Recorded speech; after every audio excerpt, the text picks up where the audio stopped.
প্রিয় শিক্ষার্থী, আমি মোহাম্মদ রফিজউদ্দিন, সহকারী শিক্ষক, এমডিপি আদর্শ উচ্চ বিদ্যালয়, ভাষান্তী কিশোরগঞ্জ। আজকে তোমাদের জন্য ক্লাস নিয়ে আসছি ক্লাস 9 এবং 10-এর জন্য রসায়ন বিজ্ঞান অনলাইন কার্যক্রমে সবাইকে শুভেচ্ছা।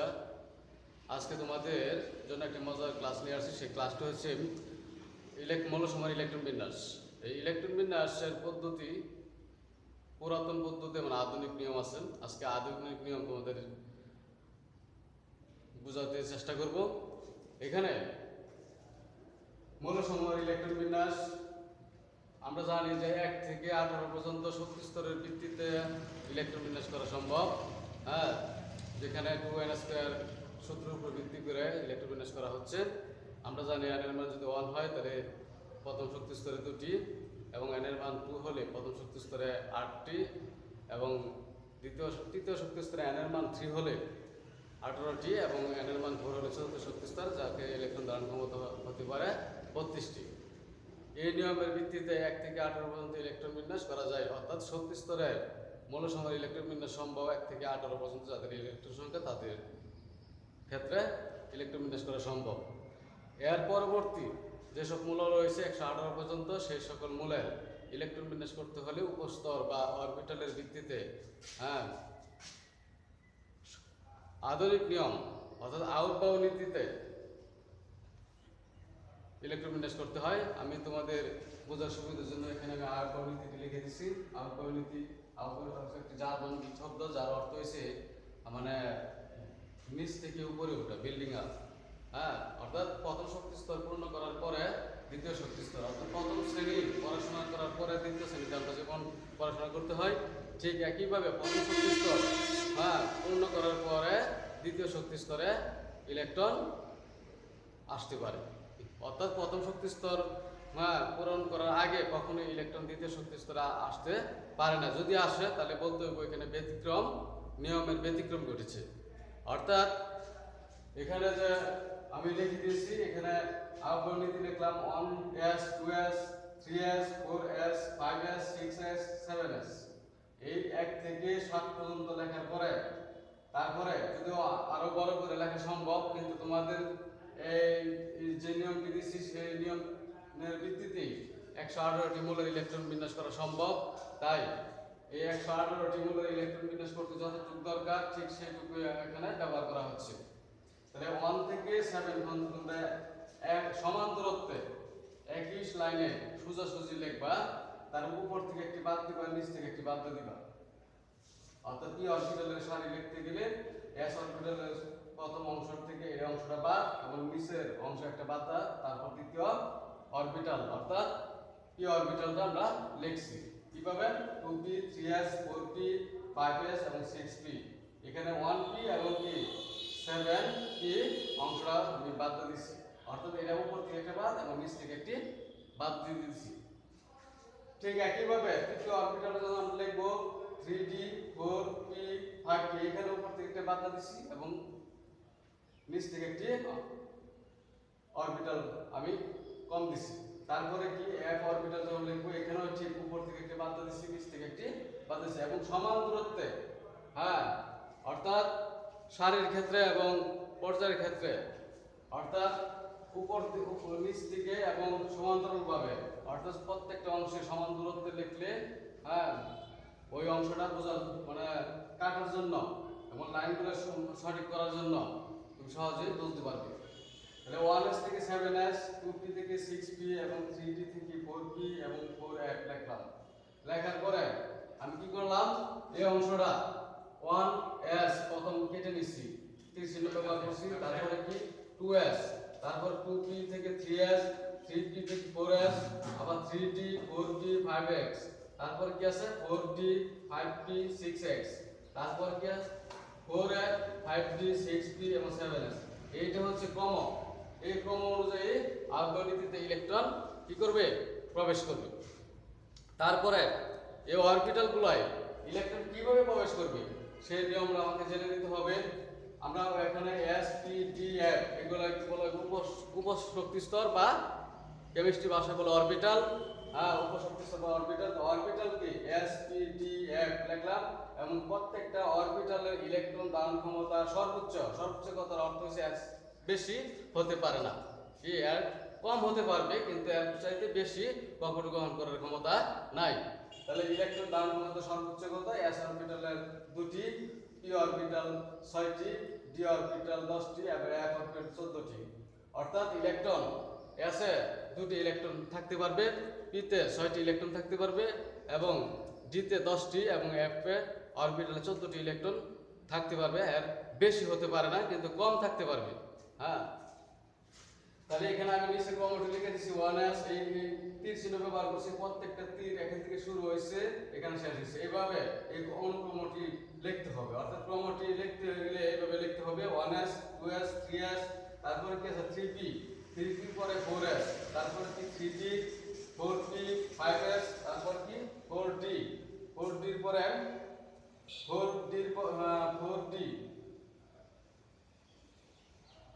4d, তারপরে 5p, তারপরে 6s, তারপরে লিখতে হবে 4p, তারপরে 5d, 6p, 7s। এই নিয়মে লিখতে হবে।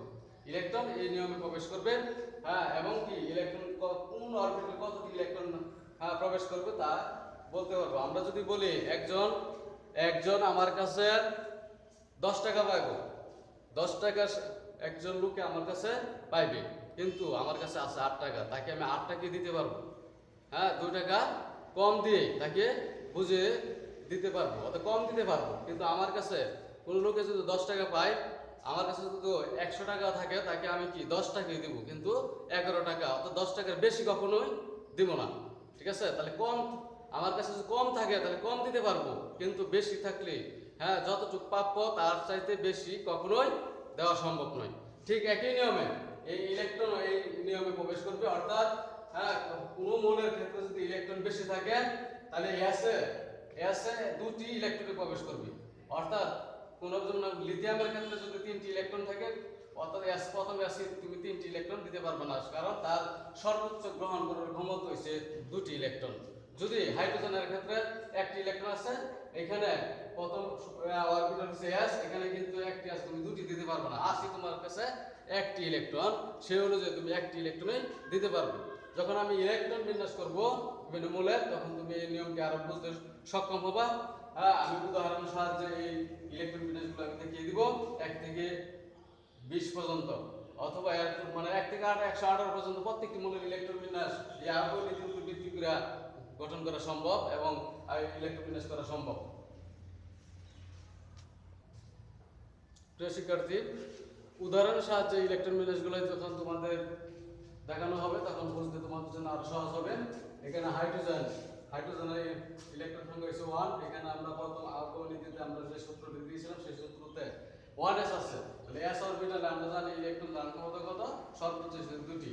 তাহলে এখানে ইলেকট্রন আছে মাত্র 1টি, তুমি এই s অরবিটালে 1টি ইলেকট্রন দিবে এবং এই ইলেকট্রন গুলাই হ্যাঁ তুমি এই অরবিটালের উপরে পাওয়ার আকারে বসাতে হবে। তারপর আছে হিলিয়ামের ইলেকট্রন সংখ্যা কত? 2 ইলেকট্রন। তাহলে ইলেকট্রন সংখ্যা যদি 2 হয় তাহলে 1s, তাহলে এখানে কি s অরবিটালে আমরা জানি 2টি ইলেকট্রন গ্রহণ করতে পারে, তাহলে এখানে আমি 2টি ইলেকট্রন পাওয়ার আকারে বসিয়ে দিলাম। অর্থাৎ এখানে s অরবিটাল পরিপূর্ণ অবস্থা প্রাপ্ত হয়। তারপরে কি আছে লিথিয়াম, ইলেকট্রন সংখ্যা কত? 3। তো ইলেকট্রন সংখ্যা যদি 3 হয় তাহলে প্রথম শক্তি স্তরে, অর্থাৎ যেখানে n এর মান 1, তো 1s এ 2টি এবং 2s এ 1টি, তাহলে প্রথম শক্তি স্তরে হলো কত? 2টি ইলেকট্রন এবং দ্বিতীয় শক্তি স্তরে 1টি। অর্থাৎ এই 3টি ইলেকট্রন লিথিয়ামের 2 এবং 1 এইভাবে বিভক্ত হবে। অর্থাৎ প্রথম শক্তি স্তরে 2টি ইলেকট্রন এবং দ্বিতীয় শক্তি স্তরে 1টি ইলেকট্রন থাকবে। অর্থাৎ শক্তি স্তরের ভিত্তিতে যে ইলেকট্রন বিন্যাস, সেই ইলেকট্রন বিন্যাসের সাথে আবহাওয়া নীতির যে ইলেকট্রন বিন্যাস আধুনিক পদ্ধতি, সেই পদ্ধতি ইলেকট্রন বিন্যাস সেম একই হয়ে যাবে যদি একসাথে আমি শক্তি স্তরের ভিত্তিতে ইলেকট্রনগুলাই দেখিয়ে দিই। অর্থাৎ প্রথম এই n এর মান হচ্ছে কি? n এর মান হচ্ছে এখানে 1 প্রথম শক্তি, এখানে n এর মান 2, এইজন্য এটাকে বলা হয় দ্বিতীয় শক্তি স্তরের s অরবিটাল এবং এটা প্রথম শক্তি স্তরের s অরবিটাল। তারপরে কি আছে বেরিলিয়ামের ক্ষেত্রে আমরা জানি ইলেকট্রন সংখ্যা হচ্ছে কত? 4। তাহলে 1s 1s2 2s2, তাহলে প্রথম শক্তি স্তরে 2টি, দ্বিতীয় শক্তি স্তরে 2টি। তারপরে কি আছে বুরন, বুরনের প্রথম শক্তি স্তরে 2টি, দ্বিতীয় শক্তি স্তরে 3টি। এই ক্ষেত্রে প্রথম s অরবিটাল, প্রথম শক্তি স্তরে s অরবিটাল পরিপূর্ণ অবস্থা আছে। তারপরে কি দ্বিতীয় শক্তি স্তরে s অরবিটালে 2টি ইলেকট্রন, মোট চলে গেছে কি 4টি ইলেকট্রন। তারপরে আরো 5টি থেকে 4টি ইলেকট্রন অরবিটালে গ্রহণ করার পরে আরো একটি ইলেকট্রন পরবর্তী যে অরবিটাল আছে তার নাম হচ্ছে কি পি অরবিটাল। পি অরবিটাল আমরা জানি সর্বোচ্চ ইলেকট্রন ধারণ ক্ষমতা 6টি। এখানে আমি একটি ইলেকট্রন আছে একটি, কিন্তু সে পাওনা করি 6টি ইলেকট্রন। যদিও সে 6টি ইলেকট্রন পাওনা, কিন্তু পুরোটাই ইলেকট্রন। এই কারণে প্রিয় শিক্ষার্থী, আমরা জানি কি পি অরবিটাল 6টি ইলেকট্রন, সে সর্বোচ্চ ধারণ ক্ষমতা হতে পারে কত 6টি ইলেকট্রন। কিন্তু এখানে বোরনের প্রথম শক্তি স্তরে s অরবিটালে 2টি ইলেকট্রন এবং দ্বিতীয় শক্তি স্তরে s অরবিটালে 2টি ইলেকট্রন যাওয়ার পর বাকি রইল আর কয়টি? একটি ইলেকট্রন। এই একটি ইলেকট্রনে পি অরবিটাল গ্রহণ করবে। আরো যদিও সে 6টি ইলেকট্রন গ্রহণ করার ক্ষমতা আছে, কিন্তু এখানে মাত্র বাকি আছে একটি, জন্য এখানে কি একটি ইলেকট্রন ওই সে গ্রহণ করে সন্তুষ্ট থাকতে হবে। তারপরে কার্বনের ক্ষেত্রে যাই। কার্বনের মোট ইলেকট্রন সংখ্যা হয়েছে 6। তাহলে প্রথম শক্তি স্তরে s অরবিটালে 2টি ইলেকট্রন, দ্বিতীয় শক্তি স্তরে s অরবিটালে 2টি ইলেকট্রন, মোট চলে গেছে 4টি। পি অরবিটালে তাহলে বাকি রইল কয়টি? 2টি। পি অরবিটালে 2টি ইলেকট্রন গ্রহণ করবে। এভাবে ঠিক নাইট্রোজেনের ক্ষেত্রে পি অরবিটালের ক্ষেত্রে 3টি, অক্সিজেনের ক্ষেত্রে পি অরবিটালে s অরবিটালে 2টি, d2s এ 2টি এবং 2p এখানে 4টি। যদিও 6টি ইলেকট্রন সে গ্রহণ করার ক্ষমতা আছে, কিন্তু কম থাকা সত্ত্বে আমি কম দিতে পারবো, কিন্তু বেশি কখনোই দেওয়া সম্ভব না। তারপর আছে কি ফ্লোরিন। ফ্লোরিনের ইলেকট্রন সংখ্যা হচ্ছে 9। তাহলে এখানে প্রথম শক্তি স্তরে s অরবিটালে 2টি ইলেকট্রন, দ্বিতীয় শক্তি স্তরে s অরবিটালে 2টি ইলেকট্রন, মোট 4টি ইলেকট্রন গ্রহণ করার পরে বাকি রইল আর 5টি। 5টি ইলেকট্রন কি পি অরবিটালে গ্রহণ করতে পারে। এইভাবে পি অরবিটাল 1 থেকে শুরু করে 6টি ইলেকট্রন যতক্ষণ পর্যন্ত পূর্ণ না হয় ততক্ষণ পর্যন্ত সেই পি অরবিটালে আমরা ইলেকট্রন ধারণ ক্ষমতা ধারণ করতে পারি। তারপরে কি নিয়ন। নিয়নের মোট ইলেকট্রন সংখ্যা হচ্ছে 10। তাহলে 1s এ 2টি ইলেকট্রন, 2s এ 2টি ইলেকট্রন, আর হচ্ছে 2p তে 6টি ইলেকট্রন। অর্থাৎ এখানে দেখা গেছে কি s অরবিটাল 1s এর s অরবিটাল, 2s দ্বিতীয় শক্তি স্তরে s অরবিটাল এবং দ্বিতীয় শক্তি p অরবিটাল, প্রত্যেকটা অরবিটালে কি আছে? পরিপূর্ণ অবস্থা আছে। যার কারণে নিয়নকে আমরা অনেক সময় নিষ্ক্রিয় মৌল বা নিষ্ক্রিয় গ্যাস বলি, যা ইলেকট্রন পরিপূর্ণ থাকার কারণে, ইলেকট্রন কি পরিপূর্ণ থাকার কারণে আর কখনোই কি ইলেকট্রন সে গ্রহণ করতে পারে না অথবা এবং ত্যাগ করে না, যার কারণে আমরা নিয়নকে নিষ্ক্রিয় মৌল বলি। এভাবে যখন আমরা পরবর্তী মৌল ইলেকট্রন বিন্যাস করব, সেই মৌলটি হচ্ছে সোডিয়াম। সোডিয়ামের ইলেকট্রন সংখ্যা কত? 11।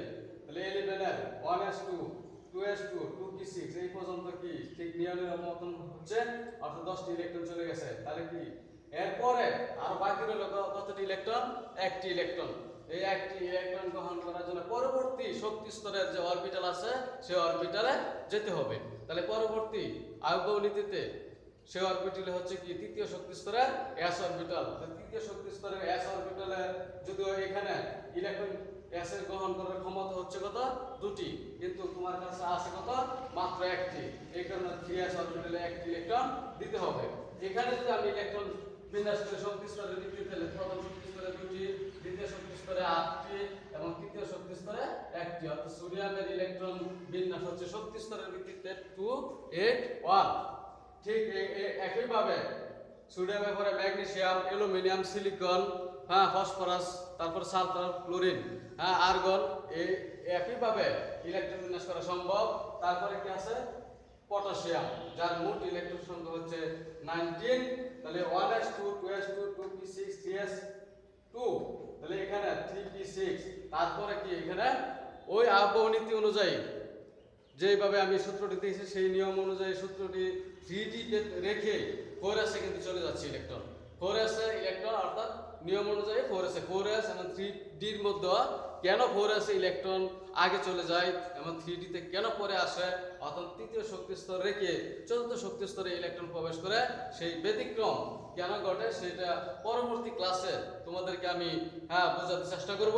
এবং আজকে যে নিয়ম মতে আয়বীয় যে সূত্রটি দেওয়া হয়েছে সেই সূত্র মতো ইলেকট্রন বিন্যাস করা হচ্ছে।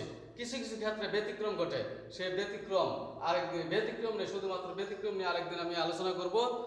আজকে এই আয়বীয় নীতির উপর ভিত্তি করে ইলেকট্রন বিন্যাস করা হচ্ছে। পটাশিয়ামের তাহলে কি 1s2 প্রথম শক্তি স্তরে দুটি ইলেকট্রন চলে গেছে, তারপরে কি দ্বিতীয় শক্তি স্তরে 8টি এবং তৃতীয় শক্তি স্তরে 8টি এবং চতুর্থ শক্তি স্তরে 1টি, অর্থাৎ পটাশিয়ামের ইলেকট্রন বিন্যাস হচ্ছে কত 2 8 8 1। তারপরে কি আছে ক্যালসিয়ামের মোট ইলেকট্রন সংখ্যা 20, তাহলে প্রথম শক্তি স্তরে s অরবিটালে দুটি ইলেকট্রন এবং দ্বিতীয় শক্তি স্তরে আছে কি s এবং p অরবিটালে মোট চলে গেছে কয়টি 8টি এবং তৃতীয় শক্তি স্তরে s এবং p অরবিটালে আছে 8টি। তারপরে চতুর্থ শক্তি স্তরে আমরা জানি শুধুমাত্র s অরবিটালে নেওয়া হচ্ছে, s অরবিটালে ইলেকট্রন রানিং ক্ষমতা দুটি, তাহলে বাকি এখানে 2 8 8 অর্থাৎ 8 রোটি গেছে আর বাকি রয়েছে কত দুইটি, এই দুইটি ইলেকট্রন এখানে দেন দিচ্ছে। তার মানে কি ক্যালসিয়ামের ইলেকট্রন বিন্যাস হচ্ছে 2 8 8 2, অর্থাৎ প্রথম শক্তি স্তরে দুটি, দ্বিতীয় শক্তি স্তরে 8টি, তৃতীয় শক্তি স্তরে 8টি এবং চতুর্থ শক্তি স্তরে 8টি। কিন্তু এই দুটি ক্ষেত্রে যদি আমি শক্তি স্তরের ভিত্তিতে ইলেকট্রন বিন্যাস করি তাহলে কিন্তু হওয়ার কথা ছিল 2 8 এবং কি প্রথমটার ক্ষেত্রে ছিল 9, আবার দ্বিতীয়টার ক্ষেত্রে 2 8 10 হওয়ার কথা ছিল। অনেক সময় দেখা গেছে অপশনের ক্ষেত্রে 2 8 9 2 8 10 এরকম দেওয়া থাকবে, আবার 2 8 8 1 2 8 8 2। এই ক্ষেত্রে কিন্তু শক্তি স্তরের ভিত্তিতে যদি যা আমরা জানি শক্তি স্তরের ভিত্তিতে প্রথম শক্তি স্তরে দুটি, দ্বিতীয় শক্তি স্তরে 8টি এবং তৃতীয় শক্তি স্তরে 18টি। এই নিয়মে যদি হয় তাহলে 2 8 9 এটা হওয়ার কথা ছিল। কিন্তু এই আধুনিক পদ্ধতিতে আগ্রহ নীতি অনুযায়ী যে অরবিটালের ভিত্তিতে ইলেকট্রন বিন্যাস করার পরে এটা বুঝতে সহজে সক্ষম হয়েছে। হ্যাঁ, অর্থাৎ কেন এই ইলেকট্রন বিন্যাসটা পটাশিয়ামের ক্ষেত্রে 2 8 এবং 1 হয়।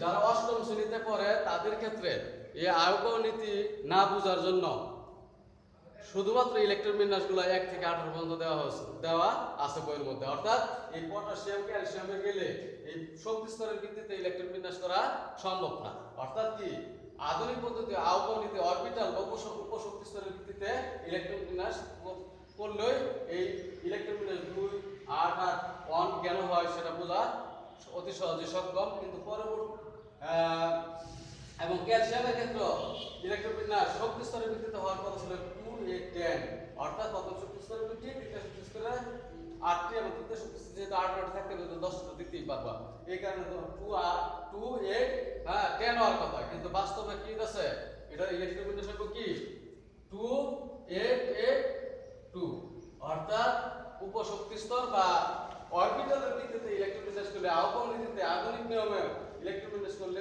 2 8 8 2 ইলেকট্রন বিন্যাস হচ্ছে। অর্থাৎ এই কারণে অষ্টম শ্রেণী পর্যন্ত তোমাদের 18 পর্যন্ত ইলেকট্রন বিন্যাস দেখানো হচ্ছে। পরবর্তী ক্লাসে এই আধুনিক নিয়মের ভিত্তিতে অরবিটালের ভিত্তিতে ইলেকট্রন বিন্যাস করা হচ্ছে, যার কারণে এই পটাশিয়াম এবং ক্যালসিয়ামের ইলেকট্রন বিন্যাস কেন প্রথম শক্তি স্তরে 2টি, দ্বিতীয় শক্তি স্তরে 8টি, তৃতীয় শক্তি স্তরে 8টি। কিন্তু আমরা তো জানি তৃতীয় শক্তি 18টি ইলেকট্রন থাকতে পারবে, কিন্তু এখানে কি 3d অরবিটাল রেখে 4s অরবিটালে ইলেকট্রন চলে যাওয়ার কারণে ব্যতিক্রম হওয়ার কারণে এখানে কিন্তু ইলেকট্রন বিন্যাসটা কি 2 8 8 2 8 8 1 হচ্ছে।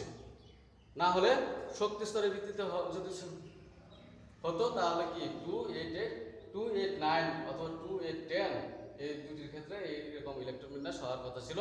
কিন্তু আধুনিক নিয়মে আউটগোয়িং সূত্র আবিষ্কার হওয়ার পরে অরবিটালের উপশক্তি স্তরের ভিত্তিতে করার পরে 2 8 8 1 হচ্ছে মানে 2 8 8 2 হচ্ছে। তবে প্রিয় শিক্ষার্থী, আজকে এই 1 থেকে 20 পর্যন্ত ইলেকট্রন বিন্যাস তোমাদের দেখানো হয়েছে। পরবর্তী ঠিক একইভাবে 1 থেকে 118 পর্যন্ত আমরা জানি মূল সংখ্যা আছে 1 থেকে 118টি, প্রত্যেকটি মূলের ইলেকট্রন বিন্যাস প্রায় একই রকম, তবে কিছু কিছু ক্ষেত্রে ব্যতিক্রম আছে। যেমন ক্রোমিয়ামের ক্ষেত্রে এবং কপারের ক্ষেত্রে ইলেকট্রন বিন্যাস ব্যতিক্রম আছে। এই ব্যতিক্রম কেন হচ্ছে সেই বিষয়ে পরবর্তী ক্লাসে আলোচনা করব। আজকের মতো এখানেই সমাপ্ত। তোমরা সবাই সুস্থ থাকো, ভালো থাকো, এই বলে আজকে এখানে শেষ করলাম। সবাইকে ধন্যবাদ।